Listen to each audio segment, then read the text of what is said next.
Piboulilou. Et voilà, je sais pas s'il y a d'autres choses que vous voulez mettre au clair. Bah non. Ouais. Let's go. Trop bien. Bah, on y va. Oui. Oh, mais c'est quoi encore? Allô? Allo Case. Allô quoi? Allo Case. Oui, c'est grave marrant. Ok, let's go. Bonjour ou bonsoir à tous et à toutes et bienvenue dans ce nouvel épisode d'Allocase, un podcast qui parle de bande dessinée, mais plus généralement de narration, de dessin et de processus créatif. Comme d'habitude, je suis accompagné de mon crew, Félicien Croza. Comment tu vas, mon gars? Et ça va bien, merci. Et Tania Pérez. Comment tu vas? Ça va très bien. Et comme à chaque épisode, on a le plaisir d'accueillir un ou une invitée qui va nous parler d'un projet de livre. Et aujourd'hui, on a avec nous Mélisa au school. Bonjour, merci beaucoup pour l'invitation. Ça va bien. On est très heureux de t'avoir avec nous. Tu as fait comme nous l'ESBDI, qui est l'École supérieure de bande dessinée et d'illustration de Genève. Tu as aussi suivi un bachelor à la ED quelques années avant nous. Et donc on est super ravis d'avoir autour de cette table une de nos prédécesseuses qui trace déjà sa route sur le chemin sinueux qui est la création. Merci d'être là. Merci à vous. T'as fait un roman graphique qui est paru en 2025 aux éditions Antipode qui s'appelle Le dernier pétale de rose. Juste pour prévenir, si vous êtes particulièrement sensible à ce sujet, le livre de Mélisa traite d'un sujet délicat qui est le suicide assisté. Sentez-vous libre de ne pas suivre tout l'épisode. Voilà, normalement, on ne va pas en parler plus que ça, on va plus parler autour de qu'est-ce que ça implique de traiter d'un sujet un peu lourd. Mais voilà, si jamais, vous pouvez skipper la partie contexte. Donc dans ce livre, on suit une maman souffrante qui fait le choix de mourir de manière volontaire et prévue. C'est ce qu'on appelle le suicide assisté. On passe par les réactions que l'entourage peut avoir face à cette décision. Pas facile à prendre en tant que personne souffrante, mais aussi pas facile à accepter en tant que personne proche. C'est un sujet qui reste encore tabou, mais qui est pourtant une vraie solution légale en Suisse. Mélisa Haute School, tu en as fait une bande dessinée d'une centaine de pages dans lesquelles les voix s'expriment à ce sujet et les émotions sont dépeintes à l'encre de Chine. Déjà, grand merci pour ce travail qui donne la possibilité d'ouvrir la conversation sur ce sujet et merci d'être là avec nous pour parler de ton travail. Du coup, en vrai, nous, comme je l'ai dit avant en off, mais ça nous intéresse de comprendre les projets naissent et quelles étaient tes intentions, tes envies au départ. Donc on sait que t'es un projet du coup de diplôme à la base. Comment t'en es venu à justement vouloir soit traiter ce sujet-là? Quel était le point de départ de ce projet à la base? Alors, disons que le point de départ, il date d'il y a assez longtemps. Il y avait la RTS qui avait sorti un documentaire, je crois en 2011, si je dis pas de bêtises, qui en fait on suivait une dame, c'était une écrivaine, qui a décidé d'y avoir recours et en fait on la suivait durant tout le processus. Et c'est vrai que c'est très occidentaux d'avoir une approche vis-à-vis de sa propre mort, ou même de la mort de manière générale, qui est morbide, qui est négative, qui est triste et mélancolique. Mais en fait, je pense que ça avait choqué beaucoup de personnes à cette époque-là, puis même moi, que ça m'avait marqué, c'est qu'elle était hyper sereine, elle était très sereine par rapport à sa propre fin de vie, et je ne savais pas qu'on pouvait avoir un rapport comme celui-ci avec la mort. Et du coup, ça a commencé à partir de là, mais après, c'est resté aux coin de ma tête. C'est une graine qui a été plantée à ce moment-là. Exactement. Ouais. Et il est arrivé à la aide, on a dû faire notre travail de bachelor. Et il faut savoir que moi, j'aime bien traiter de sujets qui sont tabous ou qui traitent de justice sociale de près ou de loin, comme mon premier ouvrage qui était collectif, avec la joie de lire, qui s'appelle Les 3 histoires de réfugiés sortis en 2022, où chaque auteur racontait l'histoire le témoignage d'un réfugié qu'il était amené à rencontrer. Et pendant le bachelor, avant de faire le travail pratique, il faut faire une thèse, comme vous le savez, et il faut poser une question. Et moi, je m'étais posé la question, comment un humain vivrait sa vie s'il connaissait la date de son décès ? Parce que le fait qu'on sache qu'il y a une fin mais qu'on ne sait pas quand, c'est aussi ça qui rythme un petit peu notre vie aussi, en quelque sorte.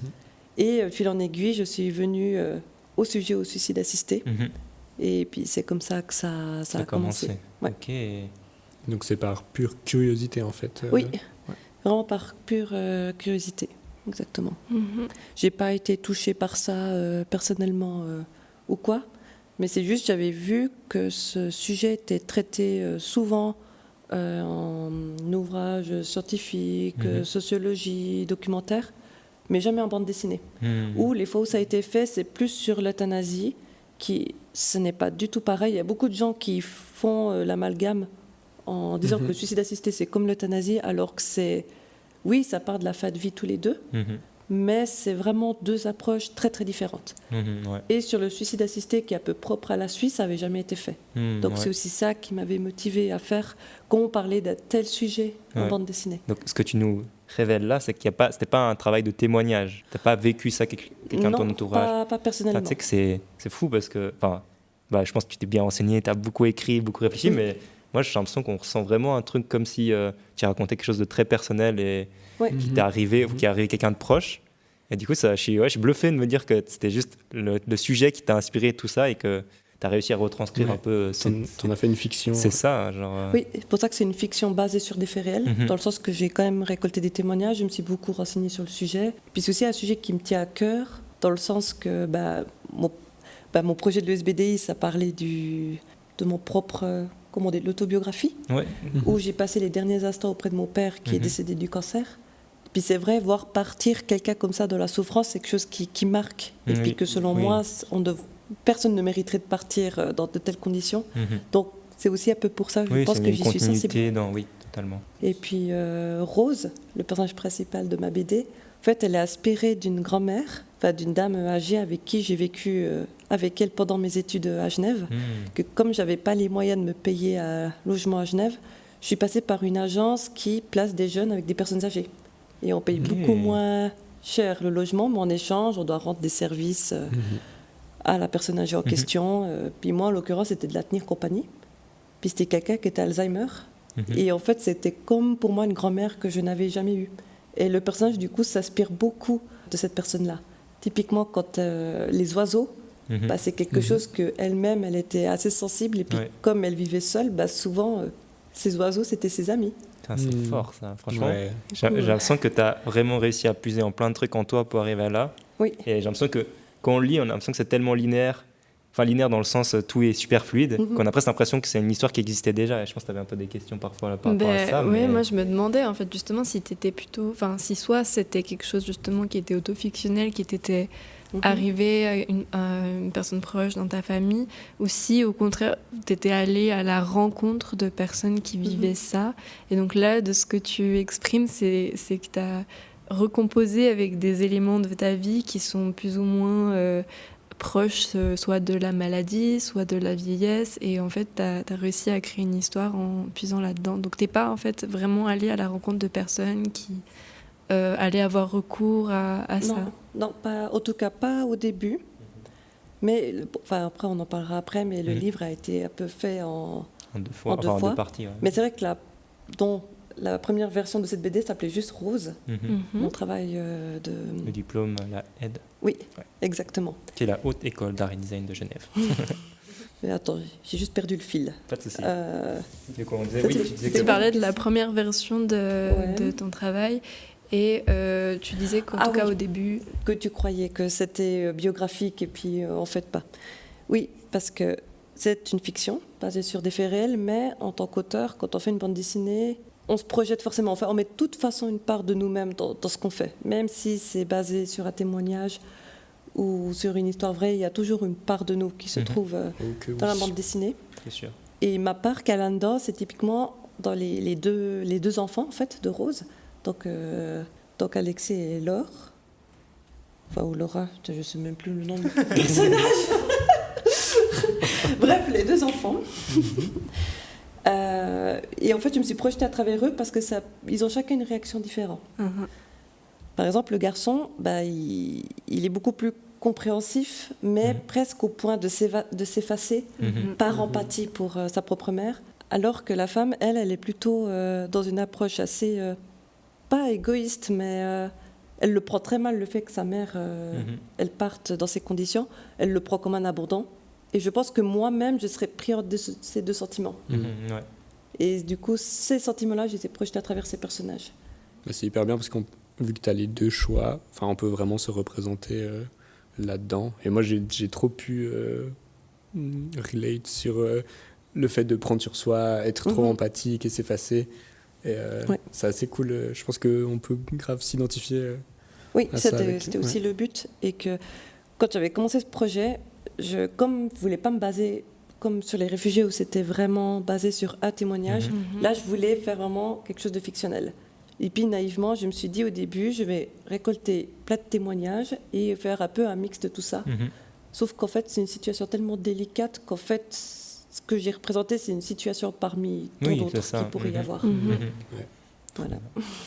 Ben, ouais, du coup, moi je voulais te demander comment le fait de travailler sur un thème quand même très lourd, comment toi tu gérais ça spécifiquement avec ce livre-là pour peut-être, je sais pas te laisser... Décompresser. Ouais, ou bien pas être écrasé par le sujet. Et ou tout, au contraire, peut-être que justement le fait de travailler dessus, ça prend une distance. Du coup, en fait, Ouais. ça, je sais pas, comment tu as ressenti Oui. ça, de travailler sur ce genre de sujet? Or, c'est sûr que c'est pas donné à tout le monde. C'est aussi ça qui me motive, c'est que comme moi, j'aime bien traiter ces sujets-là, je profite de le faire. Et personnellement, j'arrive assez bien à prendre du recul, dans le sens que pour moi, la bande dessinée, ce que je crée à travers la bande dessinée, c'est aussi une manière pour moi de m'exprimer. Parce que je suis quelqu'un qui est assez... qui a pas mal d'anxiété, qui est assez timide. Et typiquement, les débats, c'est quelque chose qui me stresse énormément. Mais voilà, je me suis toujours mieux exprimée en dessin. Et du coup, voilà, ça permet d'exprimer mes visions et puis mes opinions à travers la bande dessinée. Donc c'est aussi peut-être pour ça que j'arrive à avoir ce recul, parce que pour moi, c'est aussi comme pour me décharger aussi. Ouais, je dirais ça comme ça. Ok, du coup, tu n'avais pas des journées où tu disais « Ah purée quand même, c'est difficile, il faut que j'aille faire un truc pour me décharger de tout ça ». Le dessin suffisait en fait. Oui, et puis aussi comme j'aborde le thème, dans le sens que je ne l'aborde pas du tout d'une manière morbide, mais plus spirituelle. Ouais, Dans le style justement, même à travers la vie, c'était aussi le but d'amener ce sujet de manière douce. Que souvent ce qui a été fait en bande dessinée, qui est plutôt sur l'euthanasie, ça a souvent été des BD très frontales. Et puis assez dur à lire, parce qu'on sent que l'autrice ou l'auteur, il est un peu révolté vis-à-vis de ce sujet-là. Alors que moi, je ne voulais pas du tout avoir cette approche, mais avoir beaucoup plus une approche bienveillante et puis une invitation aussi de découvrir un point de vue sur ce sujet-là. Ouais, c'est vrai que c'est très doux. Oui, donc ressent, c'est aussi pour ça que j'ai eu moins de mal à traiter ce sujet-là. C'est aussi mon approche qui m'a aidée. Et donc la vie qui est une technique pour travailler l'encre de Chine en diluant l'encre avec de l'eau. Je trouvais ça très beau de traiter de ce sujet avec cette technique-là. Ouais, je me disais que, justement, en regardant un peu tes dessins peut-être plus récents, pas forcément plus récents, mais peut-être ceux que tu postes sur Insta, on voit que tu as aussi cette maîtrise de dessin beaucoup plus, la ligne bien marquée, des couleurs très flashy, etc. Et je me suis dit, c'est surprenant que ça, c'est une manière que tu as de dessiner, et genre là, pour un projet BD, tu vas le faire d'une manière différente. Donc toi, ça a vraiment été une réflexion de, ok, mon dessin, il prend plein de formes, mais pour ce projet-là, ça doit être sérieux, ça va être du noir-blanc, ou comment c'est venu un peu naturellement, te dire, je vais travailler d'une manière un peu plus lâchée. Je sais pas si tu vois ce que je veux dire, c'était pas un dessin lâché, mais dans le sens où ton dessin est un peu plus aéré que parfois quand tu as des illustrations terminées qui sont très... Oui, non, alors... maintenant, il faut savoir que je suis aussi... Maintenant, mon travail actuel est beaucoup sur la couleur et tout ça, mais aussi parce que j'ai le matériel pour. Quand j'ai fait cette BD, je n'avais pas les moyens de m'acheter un iPad ou une tablette. Puis c'est depuis que je l'ai acheté que maintenant que j'expérimente plus ça. Mais c'est vrai que le choix du noir et blanc, pour être honnête, c'était aussi par rapport au temps qu'on avait pour le bachelor. Oui, évidemment. Parce qu'on a vraiment peu de temps. Et puis comme je voulais faire une BD finie, il fallait aussi réfléchir par rapport à ça. Mais après, je réfléchis aussi à la technique. Enfin, je ne reste pas forcément sur ma zone de confort, je réfléchis aussi à comment la technique peut apporter quelque chose dans la narration aussi. Puis là, c'était une volonté de faire un dessin plutôt lâché. Mais c'est aussi parce qu'à ce moment-là, j'avais découvert une autre facette de ton dessin, mon style graphique aussi. Ça sert aussi à ça, les écoles. Donc, c'est sûr. C'est clair. Est-ce que vous voulez parler un peu de... Sinon, je peux encore poser une petite question. Ah oui, vas-y. On est là pour ça. D'accord. Donc dans ton livre, on sait que le personnage de Rose a pris la décision de mourir, et on comprend bien que le but ici, c'est pas de créer un retournement de situation sur cette décision, mais plutôt de voir quelle est la réaction des proches, et d'essayer de voir comment est-ce qu'on va réussir à retourner la narration de manière à ce que le lecteur puisse en retirer quelque chose, mais plus de l'ordre des sentiments, des émotions. Comment mieux approcher ça. Et j'ai trouvé que tu as pris un parti pris d'utiliser une manière très, très douce de créer un retournement de situation, que je ne vais pas spoiler. Mais du coup, je me demandais si en créant le scénario, tu t'es posé la question de, en fait, qu'est-ce que j'ai envie de... Avec quoi j'ai envie que le lecteur reparte en finissant la lecture. Est-ce que tu as quelque chose à nous partager là-dessus ? Peut-être la première chose aussi, c'est que j'avais aussi une volonté avec cette BD de montrer, pas seulement le point de vue des proches, mais aussi du point de vue de la personne qui prend la décision. Parce que souvent, on parle plutôt des proches, comment ils vivent, mais on ne parle pas forcément de comment la personne qui prend cette décision vit. Aussi ses difficultés avec ses proches, aussi vis-à-vis de la compréhension. Et c'est pour ça qu'il y a aussi cette partie un peu plus spirituelle où ça parle du deuil de soi. Parce qu'en fait, la personne doit aussi faire le deuil de ce qu'elle laisse derrière elle. De ce qu'elle était aussi. C'est un peu une autre manière de faire le deuil que ce qu'on a l'habitude, qui est celle de après la mort. Là, c'est avant. Puis plus c'est son propre deuil. Donc, c'était aussi cette partie-là que je voulais mettre en avant. Ouais. Déjà, je voulais pas trop être explicite aussi dans ma manière de raconter, pour aussi questionner le lecteur. Et parce que pour moi, les bandes dessinées, ça doit être des objets à débat. Dans le sens, c'est pas... Je veux pas que ce soit juste un bouquin qu'on lit puis qu'après on met dans sa bibliothèque. Je veux aussi que ça peut aider. Que ça plante une graine aussi. Voilà, comme ça peut accompagner quelqu'un qui est dans cette situation, bien même les proches qui vivent ça, le corps médical, ou juste pour lancer une discussion. Donc c'est comme ça que je vois les bandes dessinées d'aujourd'hui aussi. C'est aussi planter une graine, comme tu dis, ou amener à débat, à discussion. Ouais, en tout cas, il y a un truc que moi je trouvais qui marchait vraiment bien, c'est comment on sent que les personnages prennent vie un peu aussi entre les cases. J'ai l'impression qu'ils prennent leurs décisions, peut-être pas forcément, on le voit pas, un peu en hors champ. Oui. Et j'ai l'impression que ça accompagne et ça renforce cet aspect très naturel que les choses se font petit à petit et tout. Enfin, je trouvais que ça... Oui, j'ai aussi beaucoup joué avec les vides dans cette BD aussi, parce que je pense qu'on peut raconter beaucoup de choses aussi à travers le vide. Est-ce que tu as eu des retours de personnes qui ont lu ton livre et qui vivaient quelque chose de similaire ?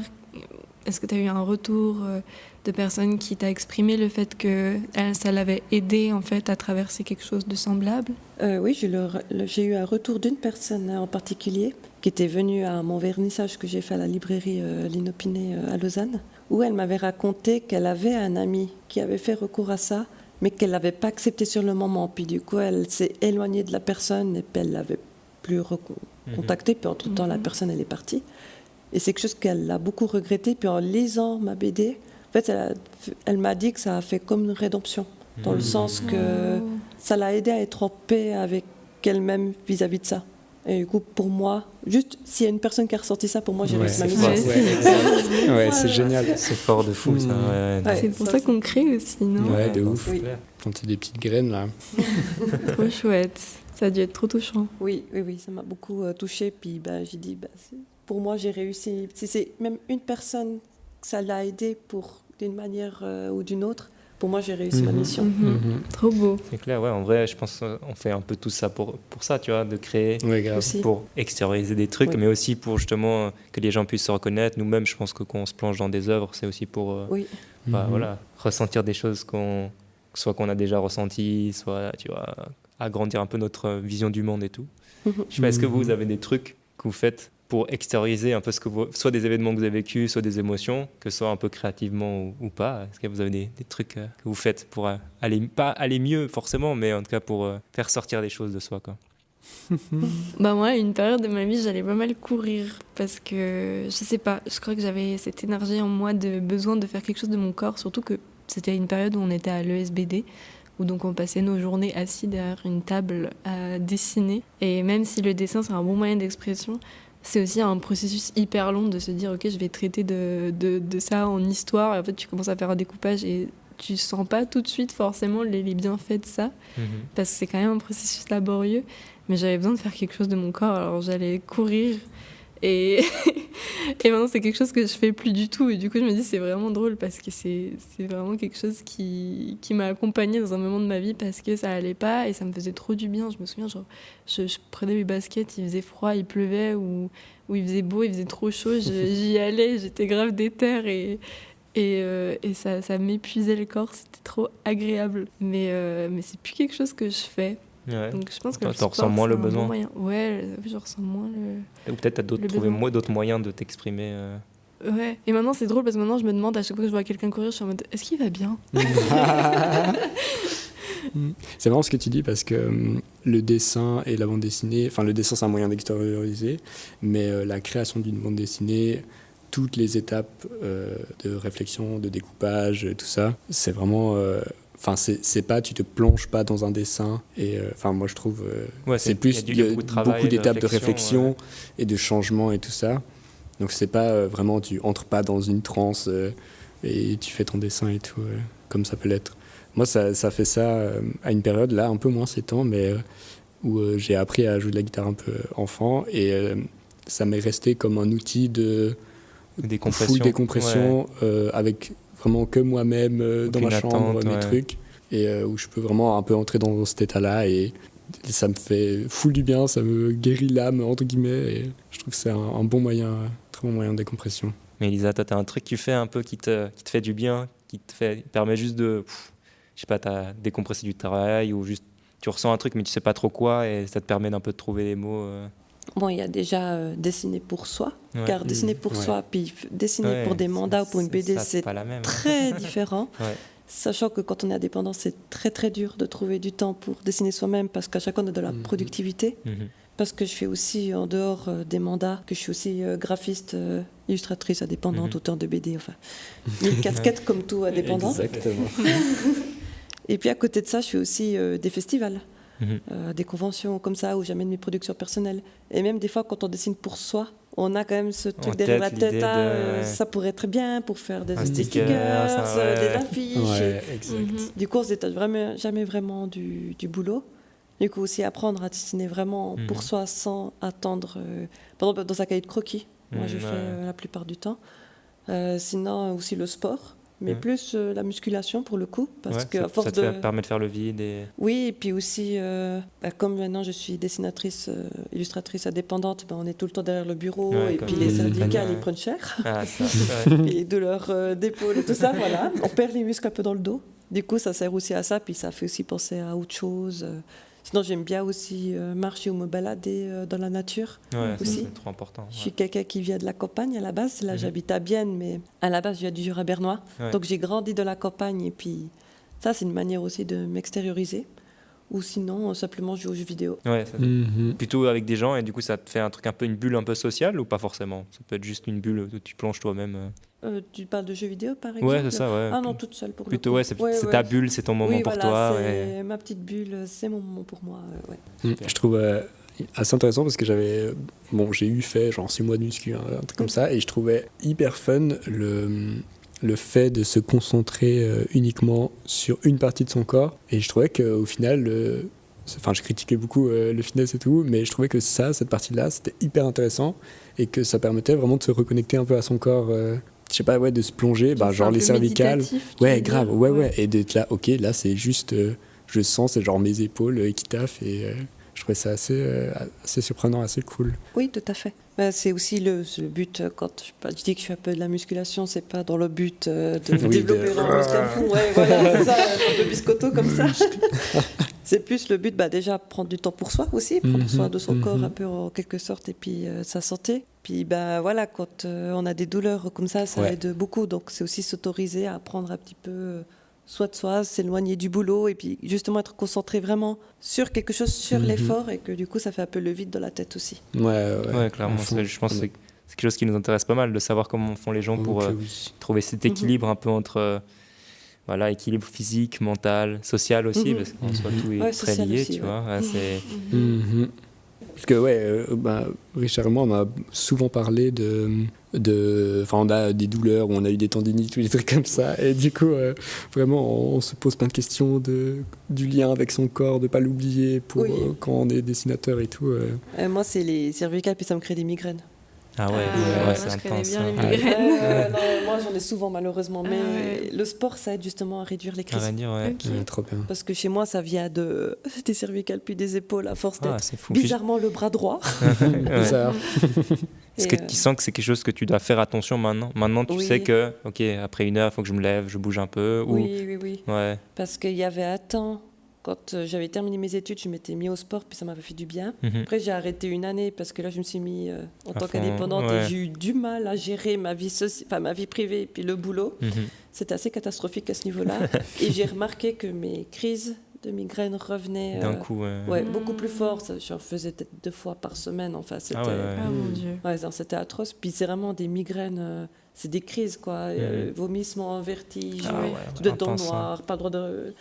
Ah ouais, Ben, c'est le genre quand- de migraine, ouais. Ouais, puis quand t'as du boulot, c'est chiant parce que ça t'handicape et puis tu prends du retard surtout. Oui, t'as Ouais, pas, ça te t'as pas de stresse. congé payé. Ouais, voilà.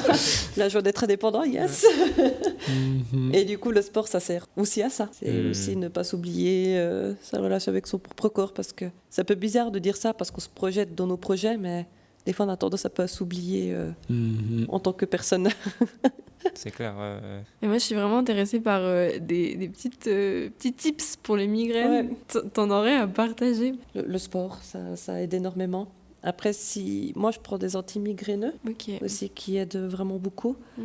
Et puis, c'est apprendre avant qu'on sente la crise, enfin, quand Ouais. on sent que la crise, Oui, elle oui. arrive, de la prendre. Sinon, pour les migraines, il y a ces bonnets, tu mets dans le frigo. Ouais. Wow. Puis, Et après, tu mets sur la tu tête. les mets sur la tête, ça aide Ça t'aide. beaucoup aussi. Ouais. Ok. Ok. Ouais, le c'est froid, fou, là. ça aide beaucoup. Ouais. Et puis, ouais. Moi, j'ai découvert des sortes de petits massages un peu pour toute la zone des yeux. Et Oui. pareil, avant que la migraine arrive, parce que le moment où la migraine arrive, Ouais, tu je veux suis plus être foutue, couché, ouais. tu veux plus rien. Mais, Tu souffles et mais, t'attends. mais oui, j'avais découvert une vidéo comme ça sur YouTube et après j'avais essayé et ça m'a fait trop du bien. Genre, il y a vraiment des points autour des yeux aussi. Tu Ouais. sais Là- un peu appuyer, ça Et puis là, apaise ouais. de ouf. Donc pour tous nos migraineux, essayez Petit de conseil. fouiller un peu Oui. au niveau des massages aussi. Ça peut être Oui. intéressant. Ouais, tu disais genre que tu avais aussi du coup un moment, de la difficulté à trouver un bon équilibre entre, je sais pas, travail, vie sociale, etc. Mhm.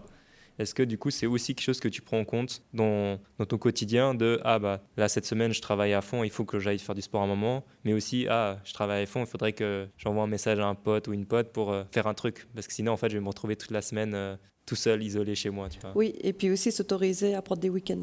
Ouais, oui. Parce que souvent, enfin, même en tant qu'artiste, on nous vend un peu le truc de quand tu es artiste, tu travailles tout le Ouais. temps. Alors que je trouve que c'est pas Métier sain du passion, tout ouais. sur le long terme. Parce que de toute façon, on travaille dans la tête, je veux dire, Oui, ça musique, mijote. ça, Si ouais, on c'est a un ça. projet de BD, ça travaille On continue. en hein. arrière-fond, voilà, on continue. Mais il faut savoir aussi s'autoriser des pauses pour après revenir en force. Parce que si on travaille en continu, ça peut être assez pénible et puis finir au burn-out, quoi, Ouais. dans les grandes lignes. Mais oui, le fait d'avoir des amis aussi qui sont hors de la bande dessinée, qui sont dans des domaines totalement différents, ça aide aussi parce que ça nous déconnecte en ouais. fait de notre boulot. Aussi entendre aussi d'autres expériences, d'autres milieux, ça nous nourrit aussi en tant qu'artiste, Mhm. puisqu'on se nourrit de ce qui est autour de nous. Oui, c'est Mhm. clair. Et moi, j'ai aussi un conjoint qui n'est pas du tout dans le milieu. Mhm. Et le fait qu'il ait... Enfin, je me cale aussi un petit peu à son rythme pour aussi me donner un rythme de vie à peu près convenable. Mieux pas- équilibré. voilà, équilibré. bien équilibré, Ouais. voilà, exactement. Trop bien. Il me semble, parce que j'étais dans la même classe que Julia, qui est une amie à toi, qui fait partie de l'association Splotch. Il me semble que tu en fais partie aussi. Et ça occupe quelle partie de ta vie et de ton travail Or, moi, oui, je fais partie de Splotch, je fais même partie du comité. Je suis secrétaire. Et oui, ça prend une certaine place dans ma vie professionnelle, mais sans pour autant être envahissante, parce que ça reste une association. Sinon, je suis aussi membre du collectif La Bûche. Ouais. Et puis, en fait, notre métier, il est très solitaire. On est souvent derrière notre bureau, et puis on n'a plus contact avec personne. Et puis, ces associations ou collectifs, ça permet justement de créer un réseau aussi. Parce que ça, on n'en parle pas souvent non plus, mais savoir dessiner, ça suffit pas. Le réseau, il est hyper important dans notre milieu.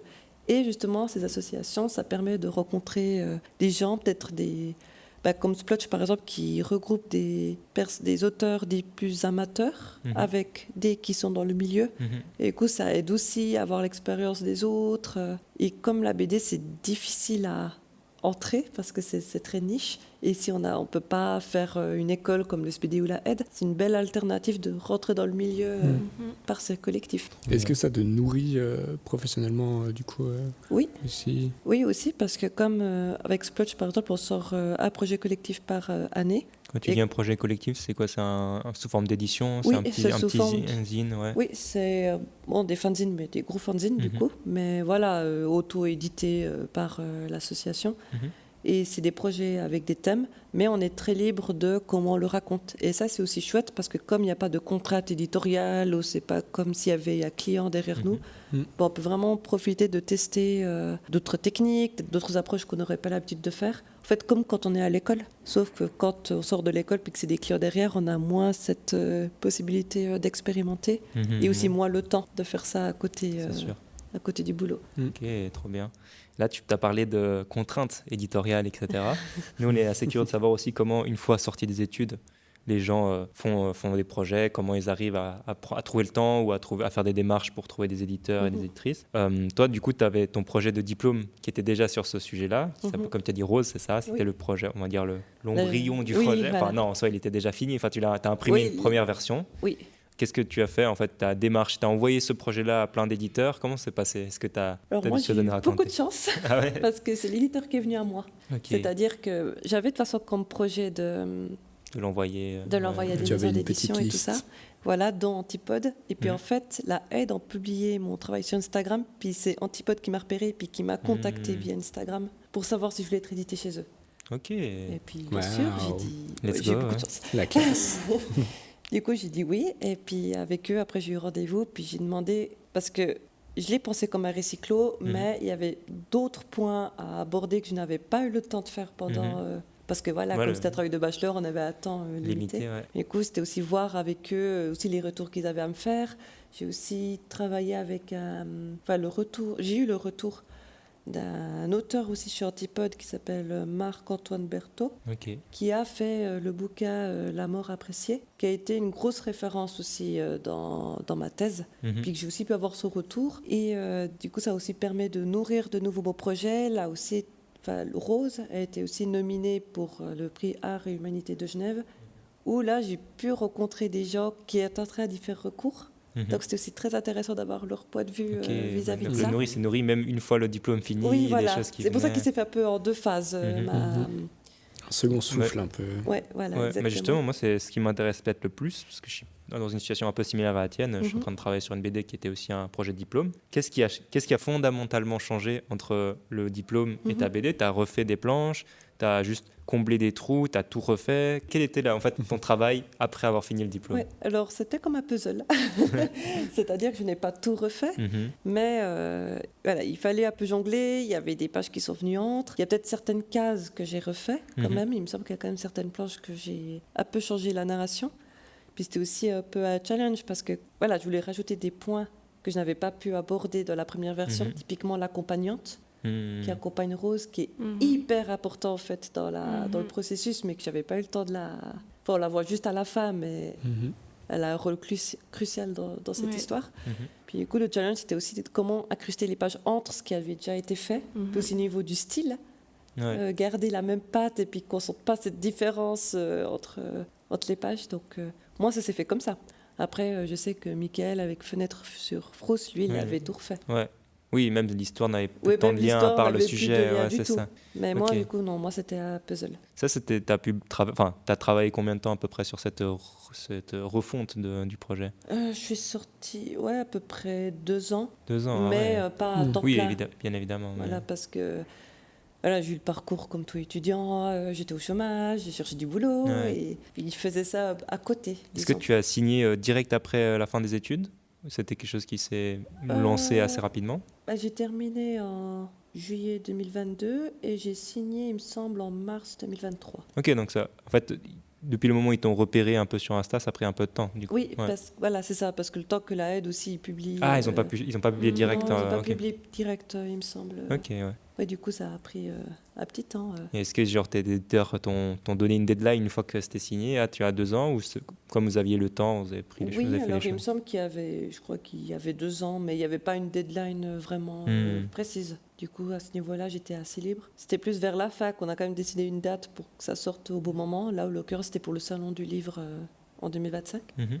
Mais il n'y avait pas de deadline précise au moment où on avait signé le contrat, disons. Et est-ce que, il me semble que à la aide, tu as obtenu un prix aussi, ça t'a fait un coup de boost peut-être de com aussi, peut-être Oui, j'ai reçu le prix Communication. de Hans Wilsdorf 2022. Puis oui, c'était un coup de boost parce que ça m'a servi aussi comme sécurité pour lancer ma carrière, on va dire, ma carrière d'illustratrice. Et puis à la base aussi pour financer le projet si je trouvais pas d'éditeur, mais voilà, j'ai eu de la chance et puis Antipode m'ont repéré peu de temps après. Mais oui, moi ça me sert, même encore aujourd'hui, ça me sert comme une sécurité financière. Puis c'est aussi un peu grâce à ça que j'ai pu me lancer à 100%. Ah, On va dire en tant qu'indépendante. Puis ça fait une bonne publicité aussi. Oui, C'est oui, quand non. même, ouais. Oui, non, c'est surtout que moi, franchement, j'y croyais pas. Hein. J'hésitais même à aller à la cérémonie, j'avais invité personne parce que j'étais là, il n'y a aucune chance qu'ils donnent ce prix-là pour une BD. Ça ouais, c'est vrai que ça, c'est assez étonnant. Ouais. Aucune bourse ne donne, ça n'existe pas. D'accord. Par Et Paul pourtant. Bessia, mais c'est même pas, c'est pas une telle somme, quoi. Ouais. Et voilà, comme quoi on peut être étonné. Et puis, Donc, quoi. Faut tout donner. oui, c'est ça. Ouais, Il faut trop croire en bien. ces projets. Ouais, Ouais, on sait à jamais fond. quand les Vraiment opportunités tombent. surpris, Ouais, c'est ouais. ça. Mais oui, moi, ça m'a beaucoup aidé. Et donc tout ce que tu as retravaillé à partir de Rose pour créer le dernier pétale de Rose, ça venait principalement de toi ou c'est des choses qui se sont faites vraiment en communication avec Antipode qui proposait peut-être d'aborder d'autres choses ou bien c'est vraiment toi qui as dit il y avait ça que j'aurais bien aimé intégrer. Je veux dire, est-ce que eux ils étaient prêts à livrer cette BD telle quelle ou bien ils étaient vraiment assez d'accord avec l'idée qu'il y a peut-être des choses encore à pousser ou voilà. Oui, ils étaient pour qu'il y avait des choses à ajouter, justement. C'était aussi une discussion avec eux. Aussi, ils ont aussi amené leur point de vue là-dessus. Et puis, ils m'ont aussi amené à ce qui pouvait être ajouté, comment la fin pourrait être plus intéressante, ou des choses comme ça. Donc, non, ils ont joué un grand rôle, disons, dans la finalisation de cette bande dessinée. C'est pas moi qui a pris toutes les décisions. Il y avait tu as travaillé en échange par mail, par planche, avec l'éditeur Wacom. Oui, exactement. Puis Antipode, c'est une super maison d'édition. Ils sont vraiment dans la communication. C'est une chouette équipe. Du coup, ouais, là, ça s'est bien passé pour toi pour ce projet. Est-ce que, du coup, vous avez déjà envisagé un futur projet comment tu vois un peu les choses à partir de maintenant? Est-ce que, à force de jongler entre les différents mandats, les choses, t'as pas encore le temps de te plonger dans un récit qui est comme quelque chose qui prend beaucoup de temps? Ou c'est quelque chose que tu es en train de préparer peut-être c'est encore secret, je sais pas si... Alors, je peux pas dire... je pourrais dire off, mais je peux pas dire là maintenant avec qui. Mais je suis sur un autre... Pas avec Antipode, mais avec la scénariste... Elle est prophétie, Aileen Hofer. Aileen. Je travaille avec elle sur un nouveau projet de bande dessinée qui sortira en 2027 si tout va bien. Ok, C'est félicitations. une nouvelle expérience de bosser avec une scénariste. Oui, c'est parce que Cool. quand c'est nous qu'on crée notre propre scénario, on se projette déjà, on s'imagine déjà les planches. Ouais. Alors que quand c'est le scénario de quelqu'un d'autre, il faut s'adapter, il faut se mettre dans le bas, se mettre à la place aussi du scénariste, parce que c'est vraiment un travail d'équipe. Ouais, ça doit être très différent. Comment tu le ressens? Est-ce que c'est genre quelque chose qui est plus difficile ou au contraire, je sais que moi, une des étapes la plus compliquée, c'est le storyboard. Tu dois vraiment te concentrer à fond, tu dois imaginer à quoi va ressembler ton histoire. Est-ce que le fait que quelqu'un, je sais pas si peut-être elle écrit juste et toi tu dois faire le storyboard toi-même, mais est-ce que du coup le fait qu'il y a déjà une matière première, au contraire, tu te dis j'ai que à dessiner entre guillemets. Alors elle n'est pas dessinatrice, du coup elle n'a pas fait le storyboard, C'est mais voilà, vraiment elle a du texte, écrit son découpage un peu page par page quand même. Mais je dirais pas que c'est plus difficile, c'est différent. Et alors déjà c'est hyper important de bien s'entendre avec la scénariste parce que c'est un travail d'équipe, donc il faut déjà que l'histoire nous plaise aussi en tant que dessinateur, qu'on arrive à se projeter. Et ce qui est très bien, c'est que du coup ça nous sort de la zone de confort, dans le sens que ça nous fait dessiner des choses qu'on n'aurait peut-être pas pensé faire. Et pour ça c'est vraiment très chouette. Je trouve que ça enrichit le travail.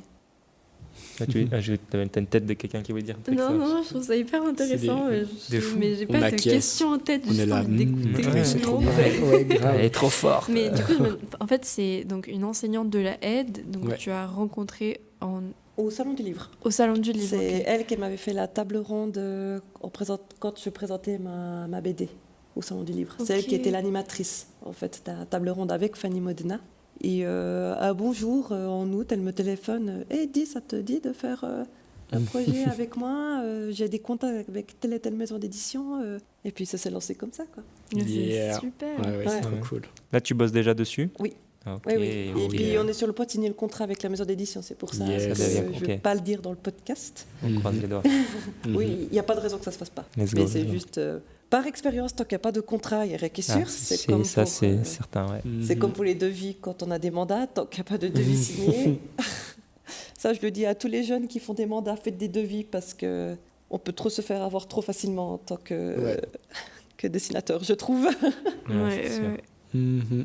Bah, d'ailleurs, on pourrait parler un peu de ta situation professionnelle avec la bande dessinée et tes autres casquettes d'illustratrice, de graphiste. Graphiste, ouais. Du coup, déjà, première question, tu as pas forcément un autre travail qui n'a un peu rien à voir comme job alimentaire en fait?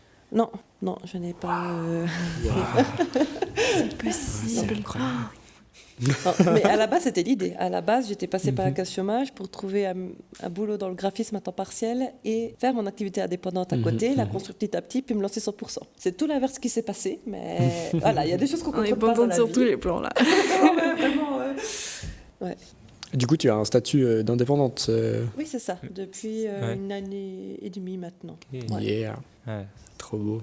Mais du coup, j'ai plein de casquettes. Je suis auteure de BD, je suis illustratrice et graphiste. Et très souvent, ça, je mélange, je mixe un peu les deux, entre l'illustration et puis le graphisme. Puis sinon, il m'arrive aussi de donner des ateliers de bande dessinée. Soit c'est un festival qui me mandate pour donner des ateliers, ou c'est des écoles qui me mandatent. Par exemple, demain, je pars à Bâle, donner un atelier d'initiation à la bande dessinée. En allemand? Non, en français. En Parce français, que c'est ok. une semaine où les élèves doivent parler que français. Ok. Et du coup, voilà, ils m'ont Ça tombe invité bien. pour faire un atelier. Du coup, on verra bien, mais voilà, c'est faire un peu toutes ces casquettes. Ah, c'est cool ça. Ça doit te sortir aussi de ton train-train quotidien. Oui, Enfin, oui, si t'en as un. oui, non, mais tout à fait. Ça me permet de toucher à plein de projets différents et ça, c'est vraiment chouette. Je suis pas quelqu'un qui aime faire qu'une seule chose. Mais après, en tant qu'auteur de bande dessinée, il faut dire ce qui est, on ne peut pas vivre que de la BD de nos jours. Enfin, c'est super compliqué. À Ouais, moins c'est qu'on genre s'appelle- 2 ou 3% des auteurs de BD, je crois. Ouais, puis 2-3%, je pense que c'est encore... c'est beaucoup, je Ah, pense bah, même. dans le monde, 2-3%, Ah, dans le c'est... monde. ouais, Ah, c'est ok. peu, Je ouais, croyais que c'était en Suisse. Ah Non, non, non. en Suisse, on est déjà pas beaucoup. En Suisse, il y en a 3. Il y en a trois. Ouais, voilà. Je crois qu'à Genève, il y en a 2, tu vois. Hmm. Non, à Genève, il y en a 2. C'est Zepp et Peters. Tu Oui, voilà. Voilà, c'est à eux que je pensais. Mais je veux dire, à part eux... Puis voilà, ok, il y a les bourses, mais clairement, il n'y a pas tout le monde qui en bénéficie. C'est assez sélectif. Ouais, puis Donc- si t'as une année, tu l'as pas l'année prochaine forcément. Quoi. Voilà, et puis si t'as pas un nom, si t'as pas déjà édité des livres, bien si t'as pas le bon réseau aussi, parce que ça fait beaucoup. Ouais. Voilà, il faut se débrouiller autrement, et bah, c'est pour ça qu'on a plusieurs casquettes, et puis on se débrouille comme on peut. Pour ça qu'il y a aussi beaucoup d'auteurs qui deviennent profs, ou qui sont... Moi, j'ai la chance d'avoir fait une formation de graphisme, et qui m'apporte vraiment beaucoup dans mon métier, au-delà que ce soit du graphisme, même dans la bande dessinée, s'imaginer les gaufriers et tout ça, c'est un bagage que j'utilise tous les jours. Mais voilà, ça permet aussi de découvrir plein de choses, découvrir beaucoup de monde aussi, beaucoup de milieux. Et ça, c'est vraiment chouette. Trop bien. Ça, j'ai l'impression que là, tu trouves petit à petit un équilibre là, depuis que tu as quitté les études. Oui. Tu commences à avoir tes repères. Voilà, maintenant, petit à Ok, petit, trop oui, bien. j'arrive à me trouver comment je m'organise aussi. Et puis, c'est vrai qu'au début, c'est assez décourageant dans le sens qu'on travaille à 200% pour quasiment rien gagner. Puis là, à un moment donné, il y a retour sur investissement. Il faut juste persévérer. Et puis voilà, à un moment donné, on se rend compte que tous nos sacrifices finissent par être payés d'une manière ou d'une autre. Pour beaucoup de gens. Après, Ouais. La vie fait que. Mais c'est C'est vrai que si tu ne travailles pas, tu n'auras pas forcément pas de Voilà. résultats dans tous les cas. Tu vois. Ouais, voilà. ouais. Mais après, voilà, il y a aussi plein d'autres facteurs. Il y a aussi une question de chance, dans le sens qu'il faut avoir les opportunités au bon moment. C'est pas donné à tout le monde aussi. J'ai un ami qu'on a fait exactement le même parcours à une année d'écart. Et pourtant, il n'a pas eu la même chance, entre guillemets, que moi. C'est normal. Dans le sens que j'ai eu de la chance que moi, les éditeurs sont toujours venus vers moi jusqu'à maintenant. J'ai jamais eu à faire des dossiers ou des choses comme ça. Donc ça aide beaucoup aussi. Que c'est des livres qui ont pas mal parlé aussi. Puis avoir aussi été nominé à beaucoup de prix. Ça aide aussi pas mal dans... À créer de la visibilité. Voilà, la visibilité. Le te voit, C'est ça. Donc, puis j'ai aussi accepté pas mal de mandats quand j'étais en études. Et puis ça m'a aussi aidé à me lancer en tant qu'indépendante lorsque j'ai quitté l'école. C'était pas un saut dans le grand bain où Non, aucun... J'avais déjà commencé avant, mais c'était pour me faire un peu d'argent pendant mes études. C'était plus dans cette optique-là. Et tu as pas mal parlé de réseau. C'est le réseau de professionnels et c'est ça qui t'apporte peut-être de bouche à oreille, à trouver du job ou d'avoir des mails pour des maisons d'édition ou je sais pas, c'est de ça que tu parles ou... Oui, exactement. Je pense que parce que tu en parles beaucoup et peut-être que, enfin moi je me dis, ok, peut-être je vois pas exactement de quoi tu parles quand tu dis réseau. Enfin, j'imagine que c'est un groupe de gens, de professionnels, genre Alaska ou comme ça, ou La Bûche. Mais ce que ça t'apporte et comment tu utilises ça, je pense que c'est intéressant pour les gens qui veulent faire de la bande dessinée aussi. Oui, tout à fait. Quand je parle de réseau, c'est au sens très large. Ça peut être premièrement les proches, car souvent c'est souvent eux qui vont parler en premier de ton projet. Puis après, ça dépend de chaque dessinateur. Mais moi, ça a beaucoup marché par bouche à oreille. C'est-à-dire, voilà, j'ai travaillé avec telle personne, cette personne elle est contente, du coup elle parle à une autre et d'autres personnes se disent du coup je pourrais travailler avec elle. Et puis voilà, ça peut être des particuliers comme ça peut être les proches, ça peut aussi être les éditeurs, ça peut être par exemple quand j'ai été invitée au salon du livre pour les dédicaces, tu rencontres énormément de personnes, que ce soit des auteurs, que ce soit des animateurs ou même des libraires aussi qui sont importants dans le milieu. Donc voilà, en fait c'est toutes les personnes avec qui tu croises et qui peuvent t'apporter et puis te donner un coup de pouce aussi dans le milieu. Et les opportunités. Voilà, c'est ça. Disons qu'il faut montrer son travail. Faire du dessin pour soi de son côté, ça fait du bien, mais c'est pas ça qui va déclencher un peu des opportunités ou comme ça. Il faut pas avoir peur même si c'est à travers les réseaux sociaux. C'est déjà un bon début. Ouais, justement, quand tu parles de montrer ton travail, j'ai tout de suite pensé au réseau, notre génération et tout, c'est full ça. Et tu utilises ça dans ce contexte-là, ou bien c'est un peu tes dessins personnels, et vu que tu as un grand réseau, peut-être c'est un peu moins nécessaire de développer ça. Alors disons que, par exemple, moi j'utilise beaucoup Instagram, mais c'est plus pour mes dessins, disons, personnels, mais que ce profil-là, je l'utilise beaucoup quand je suis invitée à des festivals, par exemple à des conventions comme ça, pour postuler en tant qu'exposante. Sinon, j'ai un site internet où là, je montre vraiment tous mes travaux professionnels. Et là où j'ai de la chance, c'est que mon site internet, c'est mon prénom et mon nom de famille. Et comme j'ai gagné pas mal de prix, j'ai été nominée à pas mal de prix, que j'ai gagné un prix et puis que j'ai publié des livres. En fait, naturellement, le nom ressort. Mon nom, prénom, il ressort et du coup, ça référence bien mon site internet. Puis j'ai eu beaucoup de clients qui m'ont trouvé par pur hasard en cherchant graphiste indépendante. Et puis, ah ouais. Du coup, à ce niveau-là, j'ai de la chance aussi d'avoir un peu ce référencement naturel.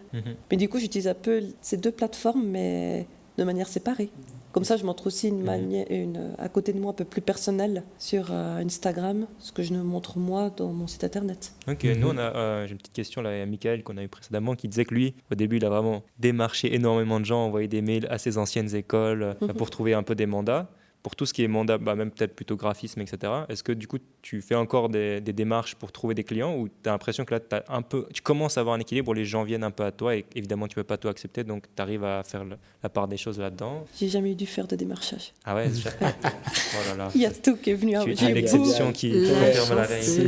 C'est fou. J'ai eu beaucoup de chance. Non mais vraiment, que ce soit les éditeurs, j'ai jamais ça. Pour ça que je dis bouche à oreille, ça a très très bien fonctionné chez moi. Oui, souvent c'est un peu exponentiel, je pense. Ça marche, du coup les gens parlent et après du coup les gens... Mais moi, j'ai jamais dû vraiment être deux fois, mais même pas. Dans mes souvenirs, ça a toujours été venu à moi. D'où l'importance de oser en fait montrer ce qu'on fait aussi. Et d'en parler, parfois on n'ose pas en parler parce qu'on est trop sévère avec nous-mêmes, on se juge trop et au final t'en parles et du coup quelqu'un va en parler et dire mais cherche un illustrateur ou quelque chose, tu vois, et pouf, tu vois. Et oser prendre confiance. Moi je sais que c'est un truc trop difficile pour moi de me dire en vrai je suis plus grave capable de faire ce job de graphiste ou autre, ou d'illustration. Ouais. Ah, moi, il y avait des fois, j'étais en PLS, ça, c'était horrible. Là. Ouais, c'est assez stressant quand même. Non, des fois, tu te débarques sur des choses, t'es là, mais pourquoi j'ai dit oui, comment je vais faire ça? Puis, au plus que, voilà, quand tu fais des devis, il n'y a pas de tarif de base pour tout le monde. C'est complexe à faire. C'est super complexe, du coup, tu mets ces tarifs et là, je ne sais pas si ça va accepter ou pas. Puis, mais tu apprends tout sur le tas. Et il y a la SCA maintenant pour l'illustration. Oui. La SCA qui est la Swiss Comics Association, dont tu fais partie. Oui, je suis membre. Oui, c'est ça. Qui ont toute une liste de ressources. Ouais, c'est ça. Qui aide beaucoup. Moi, ça m'a beaucoup aidé pour mettre en place des tarifs comme ça. Mais ça, on apprend aussi avec le temps. Avec la pratique. Oui, voilà. Et je me demandais, moi, je me pose des questions sur, après la aide, est-ce que je veux rester autour de Genève? C'est un espèce de pôle d'illustration, de BD et tout. Et là, le fait que tu vives à Bienne et que ça marche bien et tout ça, je me demande un peu si tu as réfléchi à ça. Et est-ce que le bouche à oreille, ça marche si bien aussi parce que, je sais pas, tout le monde se connaît un peu autour de Bienne et tout, ou bien rien à voir? Ouais, ou est-ce que parce que tu avais déjà un peu un réseau, tu as pu te permettre d'aller dans un endroit peut-être un peu plus éloigné, parce que justement, tu avais de toute façon du travail, même si géographiquement, tu n'es pas forcément dans les villes où il se passe le plus de trucs. En Suisse en plus. En Suisse, il se passe Genève. Ouais. Alors oui, je me suis bien sûr posé cette question. Ça m'a vraiment, la petite déprime post-études, je l'ai bien vécue, ça m'a bien fouetté pendant une bonne année. Mais ça, j'ai remarqué que quand tu fais des études à Genève, comme déjà géographiquement Genève, c'est assez loin de tout le reste, tu as un peu cette impression qu'il n'y a que Genève et que si tu pars de Genève, tu n'auras plus d'opportunités, tu n'auras plus de boulot. Alors qu'en fait, pas du tout. En fait, il y a plein d'autres choses qui se font aussi en dehors. Mais juste que... Ouais, grave, ça me rassurant, ça. T'as la je me suis posé de cette Genève, question, puis j'avais l'impression d'abandonner. Puis en fait, non. Alors c'est vrai qu'à Genève, voilà, au niveau de la bande dessinée, il y a quand même plus de soutien que dans d'autres cantons, villes, par exemple. Mais voilà, après, même pour des mandats à Genève, ils sont pas mal... comment dire, ils font pas mal de demandes auprès des illustrateurs ou des choses comme ça. Mais aussi, Genève, c'est petit. Et donc, la concurrence aussi entre dessinateurs, elle est plus grande puisque... Oui, il y a plus de monde, quoi. Voilà, il y a plus de monde dans un petit endroit. Oui, J'allais dire, il y a des dinosaures, mais c'est pas très sympa. Il y a genre des gens méga qui ont beaucoup d'expérience, qui sont là depuis longtemps aussi. Oui, c'est ça. Des rêves, quoi. C'est ça, puis qui viennent souvent vers eux pour faire... Et puis ça laisse peu de place aux jeunes auteurs aussi de faire... alors qu'il ne faut pas avoir peur, je pense, d'ouvrir un peu les horizons, puis aussi aller regarder ailleurs. Par exemple, j'ai fait un mandat avec... l'Université de Genève pour une brochure qui donne des tips à des étudiants au niveau de la précarité, comment faire des économies ou comment avoir une approche écologique. Et puis en fait, quand il y a des clients qui me contactent, je demande toujours comment ils m'ont trouvé, si c'est du bouche à oreille ou comme ça. Puis eux, non, ils ont juste tapé graphiste indépendante, ils m'ont trouvé. Et puis, Ok, c'est fou. Mais après, je pense que passer par Genève pour se faire un réseau, c'est quand même... Oui. Je ne vais pas dire que c'est indispensable, mais ça facilite quand même. Tu as quand même eu l'étape, je passe par une grande ville et après je peux retourner. Oui, voilà, c'est ça. Et, puis, et par une école aussi. Oui, surtout pas. Les écoles, ça aide beaucoup. Hein. Ouais. Ça crée un sacré réseau, rien qu'entre camarades de classe. Souvent, tu gardes contact après. Ouais, tu fais des podcasts. Voilà. Ouais, moi, je trouve ça assez fou aussi. D'ailleurs, comme en fait, on se dit que le métier d'auteur de bande dessinée, c'est un métier où tu es hyper solitaire, tu es tout seul à faire ta planche. Alors qu'en fait, une grande partie du travail, c'est d'avoir des contacts avec d'autres personnes pour pouvoir faire exister ce que tu as passé tant de temps à travailler seul. Tout seul chez toi dans ta cave. Oui. Ouais. Et aussi le fait que tu dises que t'as été au salon du livre, c'est toutes des choses qui sont vraiment demandantes socialement. Il faut se sentir à l'aise et je trouve ça hyper drôle le contraste entre en fait on pense tous que les autoristes de bande dessinée c'est un peu des petits nerds derrière leur tablette, mais en fait t'es obligé de développer quand même une sorte de social skills pour t'en sortir derrière. Et toi tu disais que t'étais une personne anxieuse, toi t'as senti ça comment tu te sens quand tu vas dans des marchés, est-ce que... ça apprend à avoir confiance en ton propre travail, déjà. Et puis, bon, maintenant, voilà, j'ai bientôt 29 ans, je sais aussi mieux gérer mon stress et puis aussi avoir plus confiance vis-à-vis de mon travail, dans le sens que, aussi avoir des retours vis-à-vis des BD que j'ai publiés, ça donne aussi... Voilà, le fait que mon travail soit reconnu à l'heure d'aujourd'hui, ça aide aussi à la confiance en soi. Parce que voilà, on fait aussi du dessin pour soi, mais on fait aussi pour montrer aux autres et que ça plaise aux autres. C'est quelque chose qui s'apprend. Maintenant, je suis quelqu'un d'introverti, plus qu'anxieuse, mais voilà, après, c'est aussi... comme c'est un métier solitaire, ça permet aussi d'avoir un côté social, un petit peu... voilà, créer une certaine... Par petites touches comme ça, un Oui, petit salon par là, un petit festival par Oui, là. ça, Un petit revoir podcast les par là. copains, voilà, ça c'est aussi... ça fait partie du métier, quoi. Ouais. Clairement. Est-ce que tu sens, je sais que, enfin, je suis pas très extraverti non plus, mais par contre, j'ai fait des tafs comme serveur ou comme ça, et j'ai l'impression que dès que je mets ma petite blouse de serveur ou je sais pas quoi, genre, ça change tout de suite. Et je sais pas, ou bien j'ai fait aussi de la vente de billets dans un théâtre, et ok, je suis derrière un desk, je me transforme en une autre personne un peu tout de suite. Je tape la discuto, genre, je tchatche un max. Est-ce que ça te fait ça dans les marchés? Genre, est-ce que tu mets ta casquette de marketing un Oui, peu ça me fait exactement ça. Ouais, et ouais. après, quand je fais les festivals, au bout de 3 jours, à la fin, Ouais, y a plus de batterie. pour récupérer parce que la batterie sociale, elle est à 0. Ouais. Mais oui, j'ai un peu ces casquettes-là aussi. Ouais. Même quand je parle autant dans la vie privée, j'ai horreur de téléphoner. Mais quand c'est avec des clients, je mets ma casquette et puis c'est bon. Et ça roule. Ouais, C'est puis fou ça roule. ça. Trop bien. J'ai l'impression qu'on a fait un tour de plein de trucs. Est-ce qu'il y a encore des trucs que vous avez envie d'aborder? Moi, j'ai l'impression que j'ai un peu tout Ouais. abordé, ce qui m'intéresse. Mais Lisa, est-ce Moi, qu'il y a des j'ai trucs une que tu as envie de question. dire? Ouais, vas-y. Est-ce que tu as accès à un atelier ou tu travailles chez toi? Je travaille chez moi. Ok. Et ça se passe bien? Ou tu as une pièce dédiée à ça ou... Un bureau. Oui. Je travaille chez moi. Puis moi, mon travail de diplôme ES et mon bachelor, je l'ai fait pendant le Covid. Donc j'ai aussi appris à ce moment-là à être autodisciplinée même chez moi. Ok. En fait, j'aime bien travailler dans mon coin. Comme ça, je suis perturbée par personne et puis je suis vraiment dans ma bulle lorsque je travaille. Après, ce qu'on fait aussi avec d'autres artistes, on a un serveur Discord où voilà, ça nous arrive des fois de nous connecter et puis se mettre en ligne Travailler en commun. pendant qu'on travaille. C'est Voilà. cool, Ah, ouais. c'est cool ça. Donc, ça crée une sorte d'atelier, mais à distance. Ouais. Puis, voilà, on montre aussi ce qu'on a fait, notre processus, enfin, où on est dans le travail. Ah, c'est lourd ça. Du coup, ça aide aussi. Trop bien. Ouais. Merci. Est-ce que tu as des choses que toi, tu as envie de questionner, partager? Est-ce que... Pas spécifiquement, on est Ça bien. peut être quoi? Ouais, je sais pas. Où est-ce qu'on peut te suivre? Où on peut suivre ton travail? Est-ce que tu as des réseaux? Ah oui, alors sur Instagram, Quel est ton hâte? c'est @_Melissa Old School tout collé. Donc MELISAOZ KUL. Oui, je crois que c'est ça. On le mettra dans la description dans tous les cas. Et le site internet. ouais. Et le puis site internet, même nom. melissaudschool.ch. N'hésitez pas à aller. Oussou, Donner graphiste la force. indépendante. Ouais, c'est ça. En première recherche. Ouais. Voilà. Mais trop inspirant. Trop bien, merci beaucoup pour ton partage. De nouveau, je ne sais pas si c'est une rubrique qu'on va garder, mais j'aime bien avoir un peu à chaud, faire une petite review de l'enregistrement. Est-ce que toi, comment tu as senti un peu le podcast? Est-ce qu'il y a des choses des moments où tu trouvais que c'était intéressant, des moments où peut-être c'était un peu plat? C'est toujours intéressant d'avoir un peu un retour des gens qui passent, même si là, c'est évidemment il y a zéro recul parce qu'on est en train de l'enregistrer. Mais voilà, est-ce que vous déjà aussi, peut-être dans l'équipe, vous avez des choses à dire par rapport à cet épisode? En vrai, c'est la première fois qu'on enregistre, on fait une journée d'enregistrement. Ouais, on a enregistré 2 épisodes dans la journée. Ouais. Et ça se passe bien. Franchement, ça nous Genre, a un peu ça faisait échauffé. peur, hein. mais ouais, c'est cool. Une bonne dynamique, je trouve. Ouais, on prend nos marques petit à petit, non? Ouais, non, j'ai le cerveau en compote. Ouais. Mais non, je trouvais chouette aussi parce qu'on s'attendait pas forcément à ce que tu répondes certains trucs.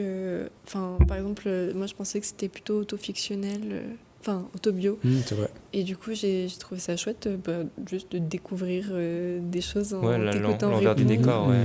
Et Grave. puis que du coup, la conversation qui suit s'adapte à ça. Et voilà.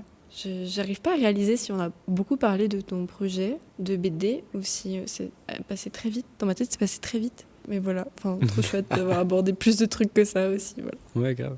Trop bien. On peut passer peut-être. Ah bah au attends, cœur, tu as ouais, quelque chose à dire en fait, peut-être, sur Ouais. le... sur Comment ça l'épisode. s'est passé pour toi? En tout cas, j'ai été très à l'aise, les échanges se faisaient naturellement, donc Trop on bien. oublie le micro en discutant, donc non, c'est très cool. chouette. Plaisir. Trop Trop bien. bien, merci. Merci pour ton retour. Oui. Je pense que c'est l'heure des petites recos, des petits coups de cœur. Oh Je yeah. crois que tu avais ramené un livre, tu voulais le sortir. Ouais. Le Félicien, livre est-ce est que posé tu veux, sur tu la veux- table. tu veux commencer? Ou honneur aux invités. Mélisa, est-ce que tu as une petite reco à nous faire? Allez. Alors ma recommandation du jour, c'est une bande dessinée qui s'appelle Nebka de Nina Ramsey et Séverine Vidal. Et en fait, c'est une bande dessinée qui parle d'une Ainu, donc un ancien peuple qui vivait au Japon, qui ont des rituels qui s'approchent de la nature. Et en fait, sans spoiler, à un moment donné, par une erreur, elle doit fuir sa communauté pour chercher le pardon. Et en fait, c'est une bande dessinée qui est très contemplative, assez inspirée justement des estampes japonaises dans les visuels. Ouais. Et puis c'est vrai que dans une période qui peut, faut dire ce qui est assez anxiogène par toutes ces nouvelles, ça permet aussi un peu de s'évader et puis penser à autre chose.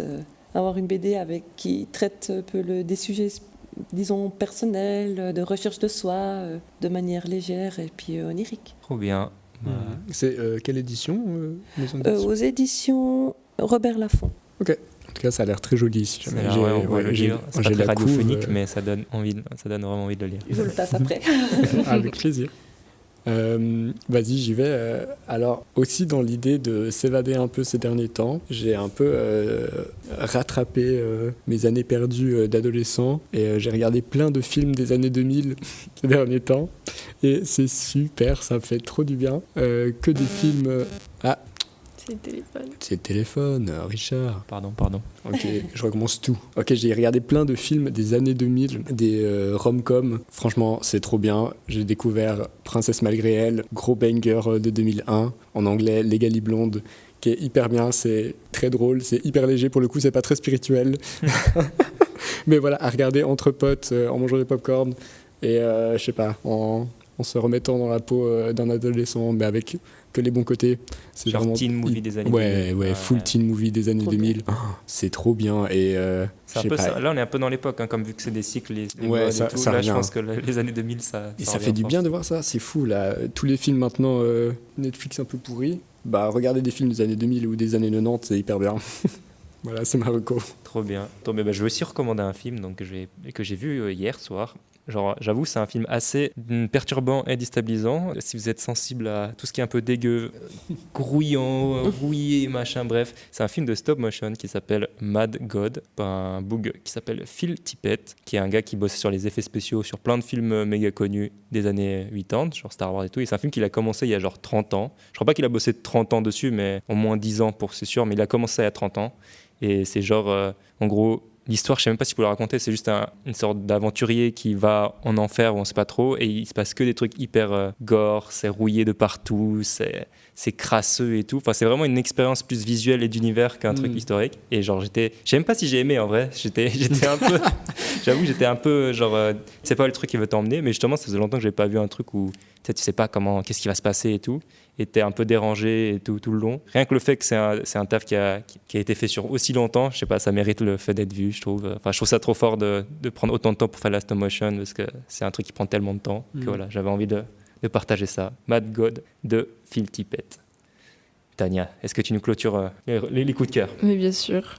Moi, j'ai un petit coup de cœur qui date d'hier soir. Je suis allée voir mon grand-père par hasard, puis je suis allée me promener parce que je savais pas quoi faire, parce que je suis en vacances. Et je suis passée à côté de chez mon grand-père par hasard et je me suis dit, bon, je vais aller sonner chez lui. Et en fait, il allait manger bientôt, c'était genre 18h30. Et il m'a juste proposé de rester manger avec lui. Et en fait, c'était trop mimi, c'était pas du tout prévu. Et je suis restée. Et on a passé un petit moment ensemble qui était spontané, un peu imprévu. Et puis ça m'a fait penser à Mélisa qui a vécu avec une dame qui n'avait pas son âge. Et juste au fait que en fait, les relations intergénérationnelles sont toujours hyper intéressantes. Donc intéressez-vous aux personnes autour de vous, peu importe leur âge. C'est toujours chouette. Toujours des recos millimétrés, j'adore. Bon, la team, merci beaucoup pour votre temps, pour votre énergie, pour votre enthousiasme. Merci Mélisa pour ta présence Merci à vous. et ton partage d'expérience. Franchement, merci. ça nous a fait trop du bien. On a appris trop de trucs et tout. J'espère que tu as passé un bon moment aussi. Oui, super. Super, et Et chers merci auditeurs. d'être venu jusqu'ici. Mais oui, on a fait la route, purée, elle a fait c'est Vienne, trop Genève pour nous, c'est trop d'honneur. Chers auditeurs, j'espère que vous avez kiffé aussi écouter cet épisode et on vous dit à la prochaine, à l'occasion pour de futurs projets de livres avec plein d'autres auteurs géniaux. Allez, de gros bisous. Ouais, Gros ciao, bisous. ciao. Bisous, bisous. Ciao, Merci. merci.